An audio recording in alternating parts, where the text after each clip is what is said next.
everyone. Welcome you all to Ashok Tutorials Meghalaya's first MTech channel. My dear friends, today in this video we are going to cover Unit 2 of Child Development and Pedagogy, and the subtopic which we are going to deal in this unit is Socio-Emotional Development. So let's see. Socio-Emotional Development refers to the process through which individuals learns to understand and manage emotions, establish positive relationships, and develop empathy and social skills.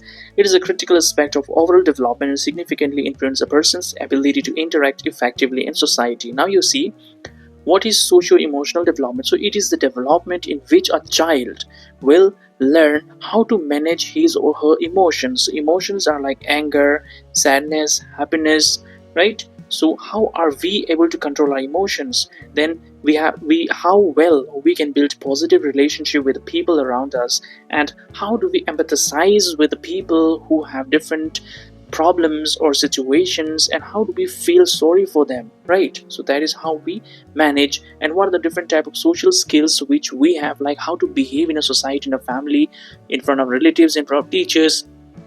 We should know all of them, right? Key aspect of socio-emotional development. Now, first one is self-awareness. So when somebody is developing socio-emotionally, then he or she should be self-aware. Now how? The ability to recognize and understand one's own emotions and thoughts. A child feels disappointed after losing a game and says, I feel sad because I really wanted to win. Now, you see, self-awareness means you should know how to control your emotions. You should not cry for every little thing, right? You should not be angry for every little thing. Suppose your child is playing a game and that child could not win that game, or forget about game. Suppose there is a dance competition in your child's school and your child is not able to beg any prizes. He did not get first, second, third, anything he did not get. So, he could not win. So now in these situations, as parents, you have two choices, whether to motivate the child or demotivate the child. Suppose if you demotivate, like if you say, your school is partial, or maybe you have did not performed well or something like that, then it's a negative feedback, right? But as parents, try to be positive. Say, all right, that does not mean that you have lost the dance competition, but of course that means you need more hard work, you need to practice more, you need to be more professional into it, and of course whoever does it in the best way, only they will be rewarded, right? So this time your friends have won, then you try to perform better, and next time maybe you will win. All right, so you give positive feedback to the child and tell him or her that don't stop practicing that, don't stop neglecting that, and don't feel sorry for that, because it's not in your hand, it's in the hand of school authority. Whatever you can do is only that you can just perform it in the best way possible, and that you can do only when you practice enough, right? So that way you should motivate your child. All right. Now, self-management, learning to regulate emotions and behaviors in different situations. Example, a teenager uses deep breathing techniques to calm down before public speaking. Even now you see, self-management means you should know how to behave. Suppose when you are going for a public speaking, when a debate competition or an extempore speech or teacher's day speech or farewell speech or children's day speech you are giving, so a teenager knows that before going and speaking in front of a huge crowd on the mic is very, very difficult task, or maybe it's something which can become embarrassing at times. So that child or that teenager will take deep breathing first, and then he or she will go and do the performance, right? In that way he or she is calming herself, and he or she will not be nervous in public speaking. All right. Social awareness, understanding and empathizing with others, including those from diverse backgrounds. Example, a student notices a classmate feeling left out and invites them to join a group activity. Now you see, social awareness means how well you get along with people, how well you get along with your peers, with your classmates, with your teachers, elders, parents, right? So how socially developed you are. Suppose you are a child, or your child is a child of class 6, and he notices that one person is there and he is feeling shy, or he's an introvert and not able to join your group. Then you should be social enough to go to that particular child and ask, hey, why are you not joining that group? As a teacher, you should go to that child and say, hey, what happened? Why are you not participating? Why are you not playing? Play with them. Then that child might have his own reason. Maybe the children's group might be putting him down or discouraging him, or maybe not allowing him to join. So as teachers, it's our duty that we teach all-round development to the children, right? As Mahatma Gandhi said that education means all round drawing out of the body, mind and soul, right? So we have to look at all these domains and we have to educate the children in all aspects of life. It does not mean as teachers that we will go to the classroom, teach our content and come back and sleep. No, it's not like that. Whenever you go to the classroom, try to connect whatever you teach in the classroom with the outside world. All right, connect it that way. And you are a teacher not only inside the classroom, you are a teacher everywhere, right? So in every situation the child is, it's your duty or it's your right to correct the child or teach the child. All right.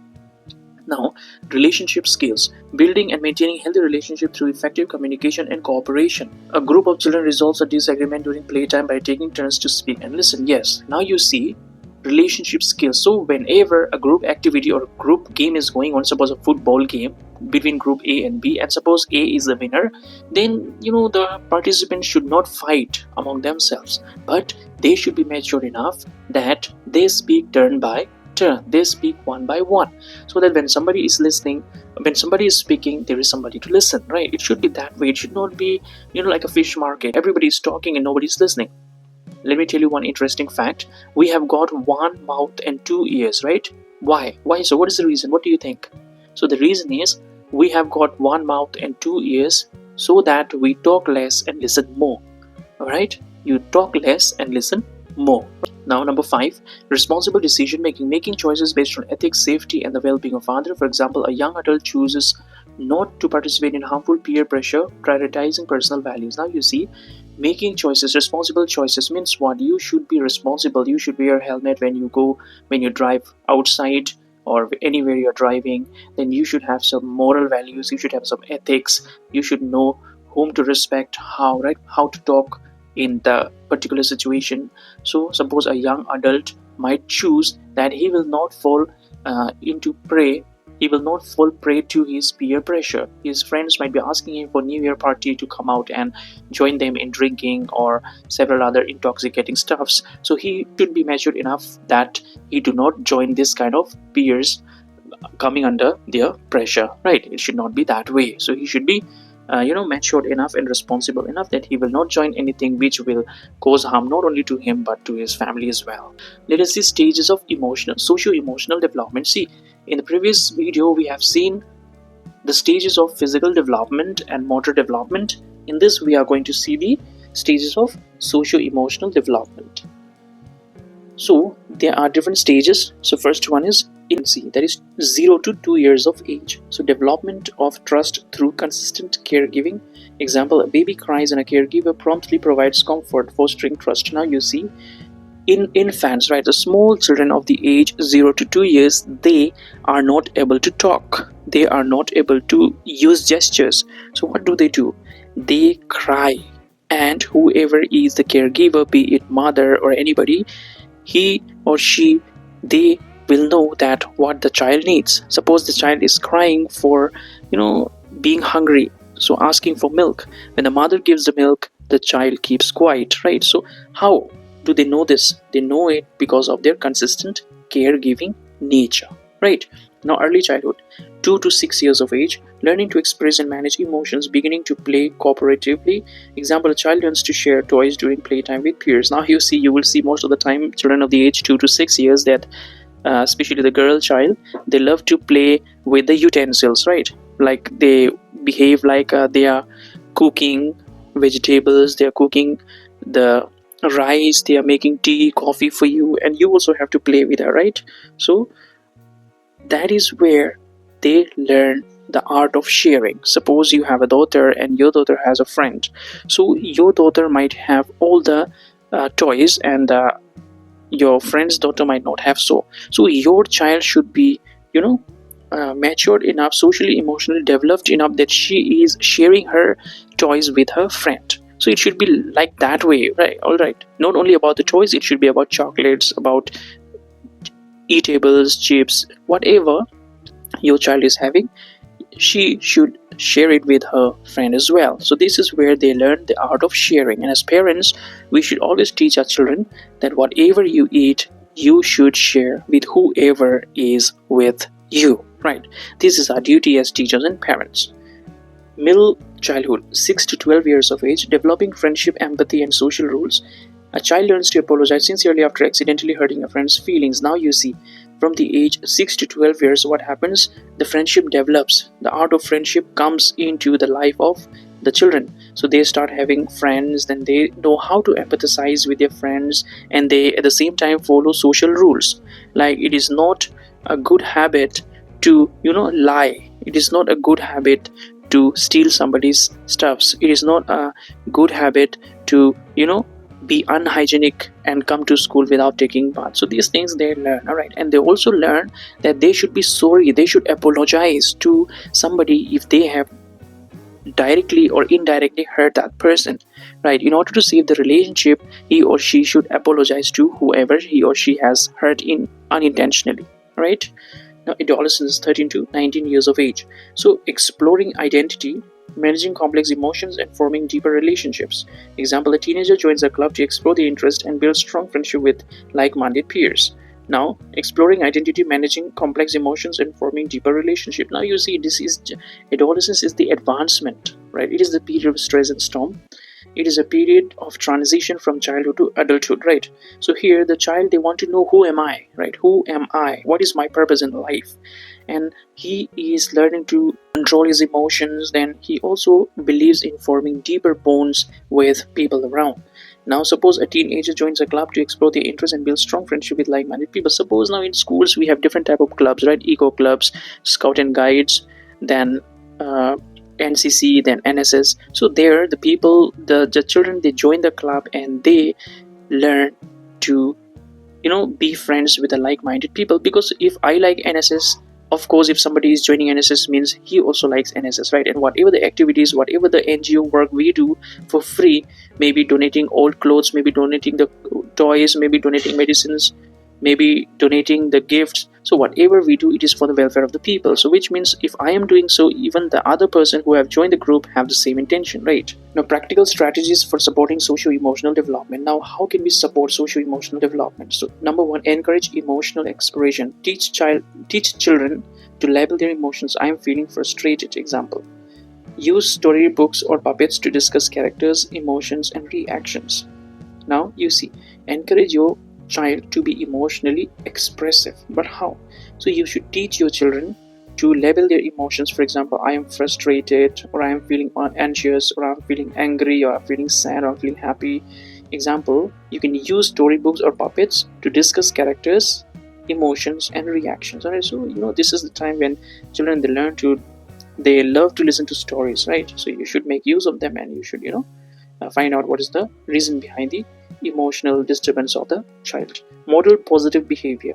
Demonstrate kindness, patience, and effective communication. Example, show gratitude by saying thank you and encourage children to do the same. Now you see, children, how can we encourage the children to be a morally sound person? So we can do that by encouraging them. Teach them to be kind to animals, to birds, to humans, to plants, to flowers, right? Teach them to be patient. Suppose if a child wants something which needs time to cook, then you should teach him or her the patience to wait. And during the waiting period, you can ask them to do something interesting, right? Now, effective communication. You should teach your child how to talk to the parents, how to talk to the teachers, elders, peers, friends, right? And you should teach the child the most important thing today in this world, I believe, is that gratitude. So these people in this modern world, what I feel is they are not grateful anymore. They are not thankful.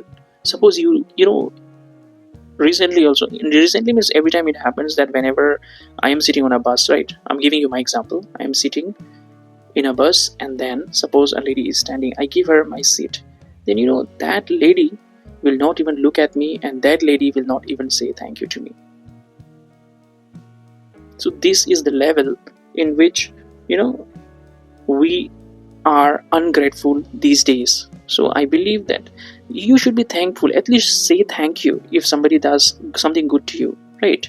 Be it a small help or a big help, you should always be grateful to the people in and around you. And you should be sorry also. At times, if you hurt somebody unintentionally, then you should apologize and you should say, sorry, friend or papa or mama or brother or sister, that I have hurt you unintentionally and I will not repeat that again, and is there anything I will do that will make you feel all right? So that is the thing you should always remember, right? Provide opportunities for social interaction, create settings for collaborative play and teamwork. Example, organize group activities like building a puzzle together. Of course, these days as teachers we know what is brainstorming, what is play group, what is you know uh, what is vocational courses. So these are the situations in which the children they learn and play together in groups, right? We have our basketball team, we have our cricket team, we have our football team, we have music band. So these things we have in the present schools and colleges. So that's why it helps us to learn the ethics of a group, of a relationship, of a group activity, of a teamwork, right? Now, teach problem solving skills. Guide children to find peaceful resolutions to conflict. Example, role play scenarios where they can practice negotiating solutions. Now, you see, of course, as English teachers, Garo teachers, Khasi teachers, Hindi teachers, you will know that there are different type of plays, right? Stories, which we like to display sometimes. So there are, uh, screenplays, or there are dramas which we perform in school. So there are different characters, right, according to the story. So there the child will learn problem solving skills. Suppose it's a drama of a situation where a complicated questions are being asked, so they will practice that, and they will apply this particular thing in their real life situation. They will apply that. So asking your child to participate in drama, in dance competition, in singing competition, in quiz competition, debate competition, poster competition, essay competition, so this will build your child in an all round development manner. So even I myself, I have participated in all the co-curricular activities. In fact, I love it. So whenever we have sports day, I participate in all the indoor and the outdoor activities. So you also can motivate your children. I have seen many children who like to participate in literary competitions or in indoor activities, but they don't like to participate in the outdoor activities or the games. But the children should be flexible to participate in essay writing. At the same time, they should be flexible enough to participate in playing football. So it should be like that. All right, so as parents you should guide them correctly that you should participate in everything, and winning does not matter. Whether you win or lose, it has nothing to do with your success. So only when you participate and you learn, that is more than enough. You don't have to be winner all the time, because if you are the winner all the time, then what about others? They also practice hard, they also sacrifice. So if you have not won, then let others celebrate it. Let give others also the chance to celebrate, right? Let them be winner at times, and you also try hard so that you also become the winner. So anything you do in life, it is not about winning, it is only about the participation. So how you participate, what you learn, what is the outcome of that particular event. So that is what more important is, according to me. And I would like parents and teachers to take note of it, that ask your children to participate. It does not mean whether they win or lose, right? Foster empathy. Encourage perspective taking by discussing others' feelings. Ask, how do you think your friend felt when that happened? So foster empathy means, in children, suppose your child's friend, he failed in his exam. So you should ask your child, like, what do you think? Why your friend could not pass the exam? Then your child will start giving the reasons, right? He will say, actually he do not have the notes before exam, or maybe he was absent quite frequently, or maybe he had suffered from any kind of disease. So that way, you can foster empathy though, so the child will learn, yes, it was not my friend's fault that he was sick before exam. So this little thing adds up to a big thing in future. As you know that we can build mountains out of molehills, right? So that is how life is. These are some importance, what, like, why socio-emotional development is important. So academic success. Children with strong socio-emotional skills are better able to focus and succeed academically. Example, a student who manages stress effectively can concentrate on studies for exams. Of course, academic success depends on how socially and emotionally the individual is. So if the individual or the student is socially and emotionally sound, then he or she will show success in his academic work. Mental health, effective emotional regulations reduces the risk of anxiety and depression. Example, practicing mindfulness helps a child feel calmer and more resilient. Now you see, mental health is very, very important, but in today's world nobody talks about mental health. You might be smiling, but at the same time you might be sad. You might be thinking about something. You are talking to me, you're listening to my lecture right now, but you're thinking something else. So that thinking or overthinking should be reduced as much as possible. Don't think about things which you cannot change. Suppose you are thinking like, it would have been better if B.Ed candidates were allowed to appear for the LP exams or the LP MTED exams. But can you change it? Can I change it? Can you change it? We cannot change it. It's not in our hands. So don't take stress about it. All right, just let it go. It's gone. It's gone. So you have to be that way. All right, like try to focus on the things which is under your control and not something which is out of your control. Right? So these days most of the time I see people are smiling, people are laughing, they are playing, but I also know at the back of their mind they have stress, they have anxiety, they have depression, and what they need is somebody, the right person, to whom he or she can share what he or she is feeling inside. And it is very difficult to find that person. Why? Because we don't know whom to trust and whom not to trust, right? So trust issues we have. We feel like this incident has happened only with me. Why only with me, God? We try to think that way, right? Why only with me? Why only with me this incident happens?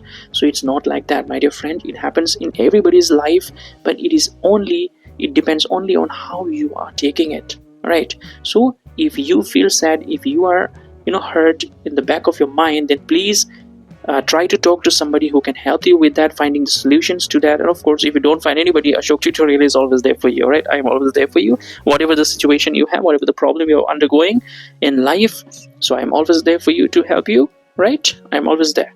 Whatever the problem is, if I can solve it, I will definitely solve it. And if I cannot solve it, I'll just suggest you, I'll guide you, I'll give you the suggestions, and you can apply accordingly and succeed in life. Right? Now, healthy relationships. Empathy and communication skills lead to meaningful connections. Example, listening actively to friends foster trust and mutual respect. Now you see, as I told you, we have got one mouth and two ears, so we must listen more and speak less. So if your friend is speaking, don't listen to him only for the sake of replying. Listen to him for the sake of understanding. All right, you try to understand what he or she is trying to say through his or her words. Don't just listen that when he finishes I will continue. Not like that, right? So of course we have to listen to whoever is speaking, look at their eyes and listen, right? That is an art. Communication is an art, and when you learn to listen, when you learn to talk, when you learn to behave, then there you build a positive and healthy relationship with your friends, with your boyfriend, girlfriends, with your husband, wife, with your teachers, with your parents, with your anybody, whoever you are with. Now, positive citizenship. Socio-emotionally developed individuals contribute positively to society, volunteering to help others during a community event. Of course, positive citizenship means what? It means that we have already seen during COVID-19 how the communities, how the NGOs, they have helped one another.